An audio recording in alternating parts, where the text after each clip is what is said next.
Today is the 15th of March, 2015. We are at the Knickerbocker Middle School in Lansingburg, New York. My name is Wayne Clark. I'm the videographer. Former Senator Roy McDonald is the interviewer. Sir, for the record, would you please state your full name and date and place of birth, please? Peter Riley, Albany, New York, 5441. Okay.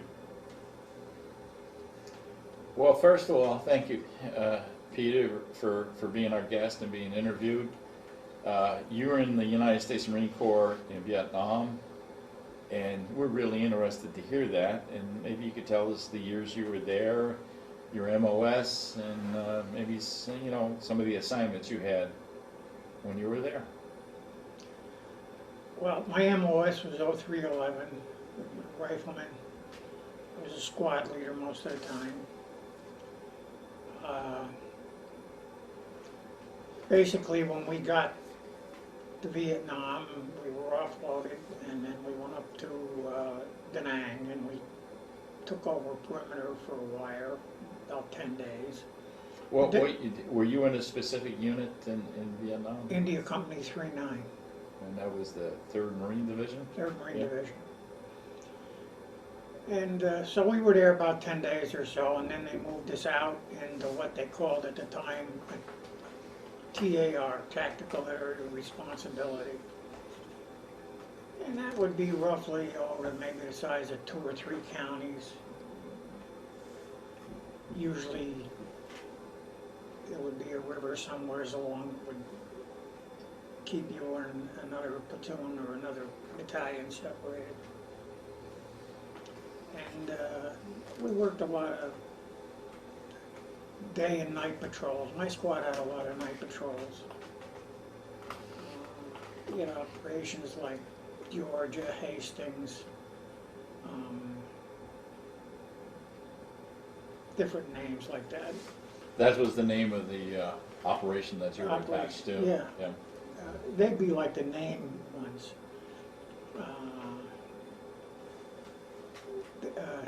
But we were on patrol every day, and we lived in a bush, so it was sea rations. Did you come to like them? No. What was your favorite one? You didn't have one. I didn't have a favorite one.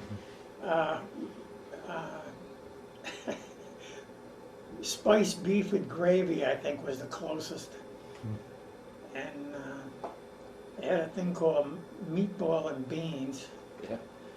I used to take out the beans and cook the meatballs in the spaghetti sauce and white bread and get that to puff up in the can, and it's like dining out.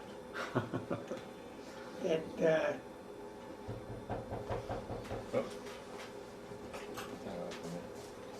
Let me just stop it. So we were talking about your unit and the experience of sea rations, which everybody over there had. Tell me about some of the people in your unit. Infantry platoon units usually you connect real well to some of the people. It's always interesting. Is there some of these men that you still remember where they were from, what was unique about them? Yes, I've been to 3 or 4 reunions, and it's always good to go and see the guys that you know. Right after we left, we had, I met him when he first got there. I was going home now. That was John Bobo from Niagara Falls. He was a Medal of Honor winner. Wow. And he was in India Company 39. And different places would be busier than other places. You know, if they didn't contact us on Monday, well, you had contact on Tuesday, but you always had contact. I think they always knew where we were, because they've been fighting over there for thousands of years. They know every trail, they know every road. And I would say probably, with the exception of the guys with guns, the environment the environment is very difficult on you. You got the heat, you have the rainy season, Right. and when you're out and it's dark, I mean it was dark. There's no moonlight getting through that jungle, really. So you're basically going along in the middle of the night, and if you have contact, the first thing you are is night blind as soon as you fire your rifle. But as soon as you fire it again, you get a picture of what's around you. And believe me, you want that picture, so you keep on pulling that trigger, no matter who you are. And things go along like that. And the civilian population was kind of, you know, they just wanted to be farmers. Where exactly were you? You were in the northern part, right? Yeah, Queen Anne Province. Okay. And I worked up as far as Fubai. But they, the difficult thing is I know I went into a person's home, you know, we can call it a hooch, but it was their home. It was a man, a woman, and his kids. And I usually didn't take anything like tea when they offered it, but an interpreter told me if I took the tea, I'd put the people at ease. And so that particular day I did take the tea. And the guys are looking around this man's house like we had a search warrant or something. And they're smiling and they're being congenial. And as I turned my back and was looking outside, we were getting ready to go, out of the corner of my eye, I seen the man's face and his wife's face change. They were terrified. Absolutely terrified. And I felt like this big. Yeah. Because of what a threat that those people knew they were under. And I just walked outside. But it really bothered me. And to this day, I would never allow anybody to do that to me or my family. Right. Ever. I'm not a gun nut, but if you're not armed, you're a fool.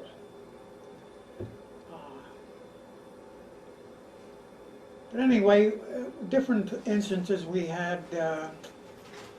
Like at one time, we went back to a place called Anwa. That was a military and industrial complex run by the South Vietnamese. They had some engineering there, and they had a coal mine that was closed. We started Operation Georgia, I think it was, yeah, Operation Georgia out of there. And then when we came back, they had, geez, they had a mess tent set up. Well, it was like, couldn't believe it, food, real food. So as we were eating chow, these two guys come in black pajamas, and another Marine was in fatigues, looked like he was almost chasing them. Then he said, "You can't talk to these guys, they just escaped from the VC." Well, that's all they had to say, and you know, we just pushed that guy out of the way. We had a lot of questions for these two guys. So I talked to my old platoon company commander every once in a while, Tom McGowan. So I called him. Where's he from now? He's from North Carolina. Yeah. He was a professor after the war at a big college out there, up north by Boone. Anyway, I asked him on the phone, I said, "Do you remember those two?" He says, "I don't remember that at all." I said, "Holy jeez, don't tell me I'm hallucinating." So I got on the, believe it or not, Roy, I got on the internet, and I typed in Operation Georgia, and it gave me like a few daily reports, and big enough, there it was, it said that these two guys came in. So I put that in the mail and shot it out to McGowan, and he got it, and then he researched it farther, and that's what I forgot to bring a copy with me today, but I'll get it to you. And these guys had been captured, 2 Marines, and One kid was waiting for a truck. He was a forward observer for an artillery unit, I think. And he was waiting for a truck. It was like in a mixed area where there was South Vietnamese, American trucks going by, and you know, relatively what you would feel was safe. And a couple of three Vietnamese were walking up the road. One had an M14, the other guy had a pistol, and the other guy was unarmed. But they were in South Vietnamese uniforms. And the guy pointed a rifle at him, and he thought he was joking around, so he pushed the rifle away. Well, he quickly knew that they weren't fooling him. So they had him tied up and a rope around his neck. So for 3 or 4 days, then they turned him over, they kept him overnight, and then the next day they turned him over to another group of Vietnamese, Viet Cong. And they moved on, and then they were turned over to another group, and he seen this tall black guy standing in a hooch. And he thought he was a Cambodian, because he had heard that they were infiltrating some of the lines. And the guy was smiling because he thought that that was he didn't think he'd ever see another American again. Bottom line is, they got turned over to another group. Different times they had to stop because of the troops who were in the area, you know, our troops, the Allied troops. And like everything else, they didn't get tortured or nothing, they got bounced around some. But as all people are, they started having some sort of a familiarity, and when they had their lunch break, they had decided that they weren't going any farther anywhere. And they could see these planes in the distance landing, and they figured that was Da Nang. So they made a plan that they were going to make their escape. So on that particular day, they finished their lunch, and they had to walk past the Vietnamese to get to the creek to wash out their cups. Well, it was the first time they ever stacked their rifles against a tree. They got those rifles, grabbed some supplies, and took off. And they were pursued, I forget for how many days, but they were running, clamoring.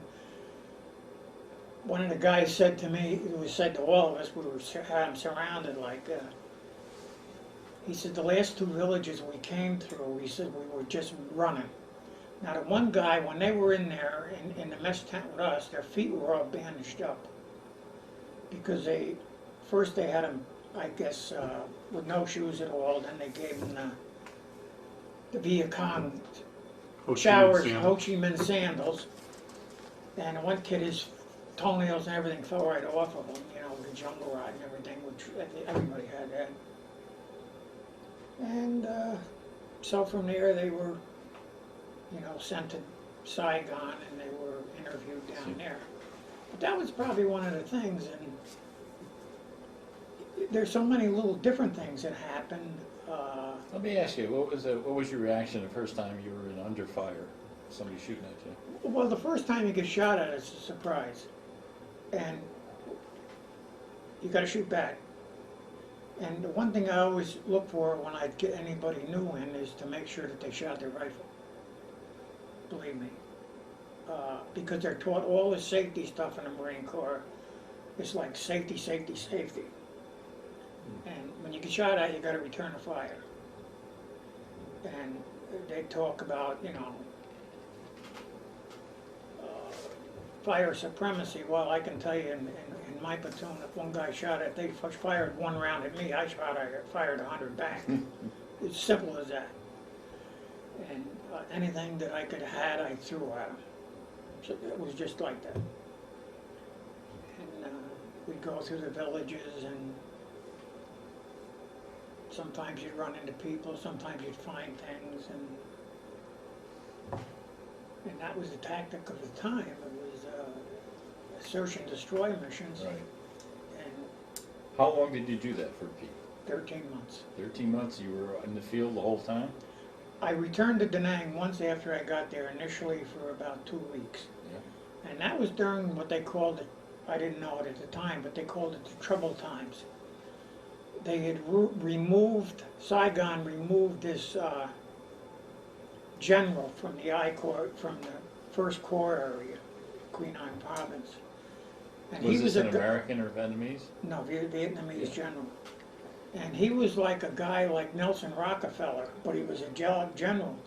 And his family had a lot of money, a lot of power, a lot of position, and they dumped him. So I got called over to the, what was our platoon area, and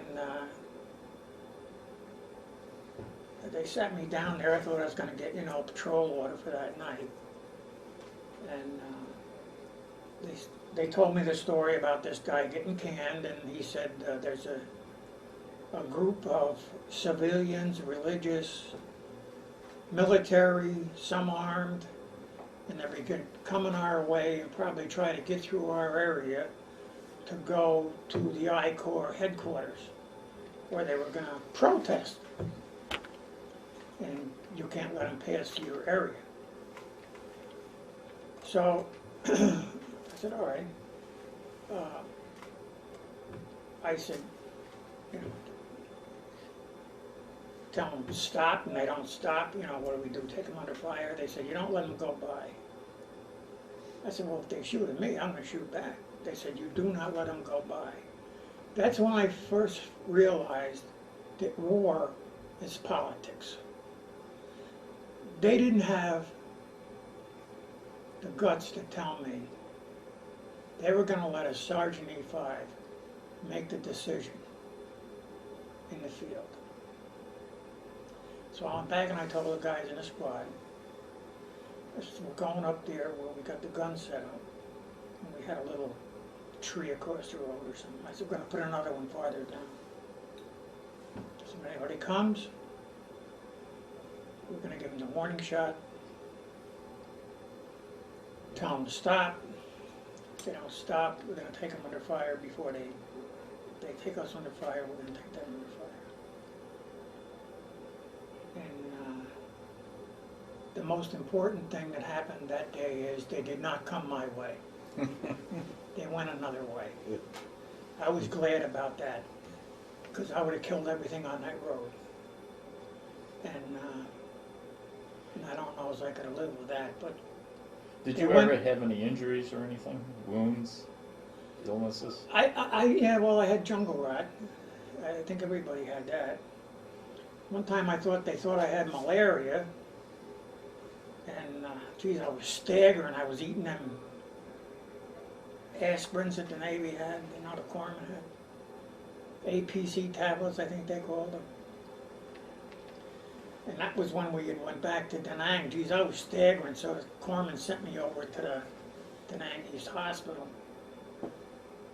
They were saying, you probably didn't take your pills and blah, blah, blah. I said, take that. The corpsman puts them in your mouth. I mean, everybody, platoon commander and everybody, open up. Just like they're giving you the host of communion. And long story short, I had bronchitis. And I can tell you, I was in there 5 days. I seen guys shot, full of shrapnel. They were in and out of there and back to their units before I was. It was unbelievable. Let me ask you, you're an infantryman. Yep. And as we all know, the M16 rifle was a question mark in the beginning of the war. What was your experience with the equipment, such as the M16? I had an M14, and our equipment, we had leather boots when we went there. They rotted right off your feet. Magazine pouches, same way. They deteriorated in that weather. Our web gear, knapsacks, haversacks, it was all Second World War stuff. I mean, the Marine Corps keeps stuff forever. Or they buy what the Army throws away. And so that was difficult. But the M14, we had the M14 rifle. I figured it as a good rifle. Eventually we got jungle boots. And I remember General Krulak came out one time and he asked me how many, you can see that the guys still had their regular utilities. I had a couple of jungle jackets in the squad. So he said, how many this, that, and the other thing you got? I said, well, we got 3 pair of boots, 2 jackets, 1 pair of trousers, and there's 9 men in my squad. There's a 14 man is a TO squad. So we were always undermanned in the squad. And General Kulak looked at my battalion commander and said, they're selling this stuff down in Da Nang in the city. We didn't have it. So it's difficult, but what I would say to any politician, before you have some idea to draw the sword, you tell everybody how much skin you got in the game. And I mean, is your son or daughter going? Are you going? And then we'll see how quick they are to reach for that sword. But right now, we got maybe 1% of the country that has seen battle. So that means 1% of our country now could do anything if we got invaded, would have any kind of experience. Now you can be a deer hunter or any of that stuff, but believe me, it is not the same. You know, you go out to the camp and chase Bambi around all day that ain't armed, then you go back to a camp at night and light the fire and have a steak. It ain't gonna be like that. My personal belief is there should be a draft. And if any of these politicians had any chutzpah at all, they put that forward. And sooner than later, as the politics and the things are going on in the world, this ISIS threat is real. Now, in your time, we've heard some of the sad situations you were in. Is there anything that you recall that might have been humorous, funny, an incident amongst your friends over there, your buddies? The guy answered me once if anything ever good happened over there, and I just immediately said no.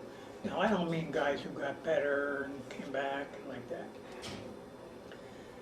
But I was out on a 100 killer detail one night with 3 other guys, and I could hear our platoon getting hit. And then I heard them calling for a medevac. So when I come in the morning, I see my platoon sergeant, he's walking around with his hands over his ears like this. He said to these, he says, that kid tried to kill me last night. I said, what happened? He said, we were under fire and they were shooting at us, and he ran out of his hooch, out of his hole, and he wanted to fire his rifle grenade. He said, and I told him, by all means, fire it. And this guy was like the guy you see on, the gunny you see on TV there, you know. And he talked just like him, all the time. So he says, I'm standing there, and he said, that baby was going to put it on the ground. He said, I told him to put it in his shoulder like a man. When he pulled the trigger, he had a live round in the chamber. Well, the rifle grenade exploded on the end of the rifle. Oh my God. It drove the receiver so far back, or the bolt so far back in the receiver, the seat dried up. Where this kid's fanny hit the ground, it looked like somebody dropped a plow there.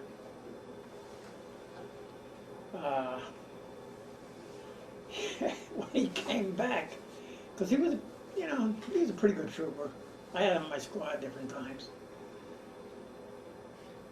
I said, are you sure you had a live round in there? Or did you just happen to dumb luck get caught with a round coming in?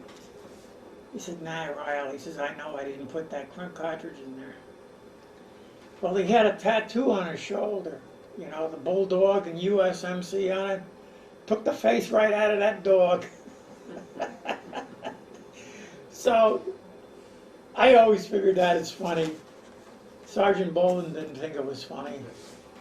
And When you came over, went over to Vietnam. You come from a family in Albany, working class, blue collar workers. You went back as a blue collar worker when you left the Marines, working for the iron workers, and then being one of the leaders in the Iron Workers Union. Did you communicate a lot with your family? I think I might have asked you this. You were, When I was overseas, yeah, in Vietnam. we wrote back and forth. I get a care package now and then. Mhm. What was your favorite thing in the care package? Anything. I got, my aunt sent me a dank ham, the little one in a can. Yeah. So I figured I'll wait till we get to a spot where I might be able to eat this. This is the second funny thing. So we get to an area where we figure we'll be here for 2 or 3 days. And I go to open up that ham. And somewhere along the line, that canned ham caught around. And the ants were marching in there having a ball. So we didn't get to eat that. Pete, upon your return, what do you think was the greatest experience you had over there? Or what is the greatest impression or experience? When you left Vietnam, if somebody said, what was your impression of the war? Well, As somebody who actually has been there. you got to remember, in our time, Roy, we were educated to believe, you know, the communists were the godless communists, and they were looking for world domination, and that's how we were raised. And when I came back home,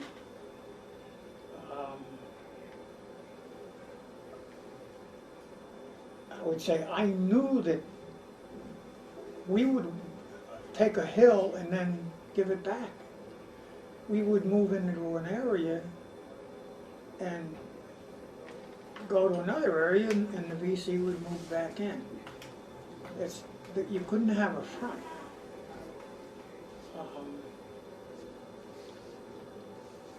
And you know the conditions, the environment is real hard on you, really, really hard, as you know. And so, you know, the biggest thing is, in my opinion, was the people that I served with were honorable, honest people. Some guys had one personality, another one could have another. But we were cohesive. We fought for one another. And all these big stories about fighting for the flag in America and this blah, blah, blah, blah. You're fighting for the guy next to you. And that, I think, goes for all wars. Well, we want to thank you for your service and what you did for us. Any last comments you want to make before we move on? No, except for I told you about those souvenirs I have. And Artifacts, yeah. yeah, and I'd like to get them up there. Okay, well, we'll be talking to you about that. We're Yeah. thinking about having an artifact Saturday, in fact. One last question I forgot. Everybody, did you take an R&R over there? Yes, Where'd you go? I had to go to Tokyo. I had been there before.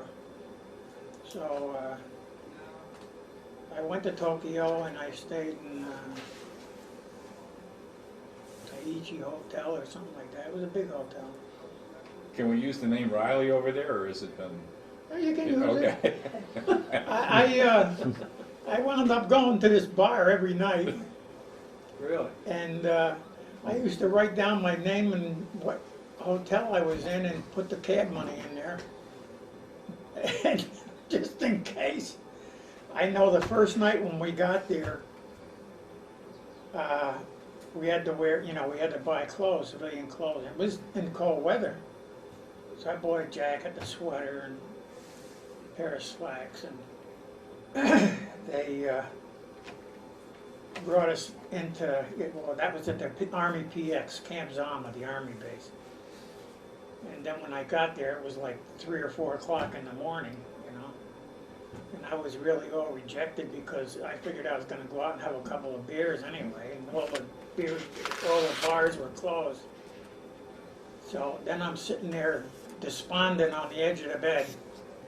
And I remembered I seen a machine in the corner when I was going down to my room, and it said acai on it. I knew that was Japanese beer. Thank you, Pete. Okay, You did great. You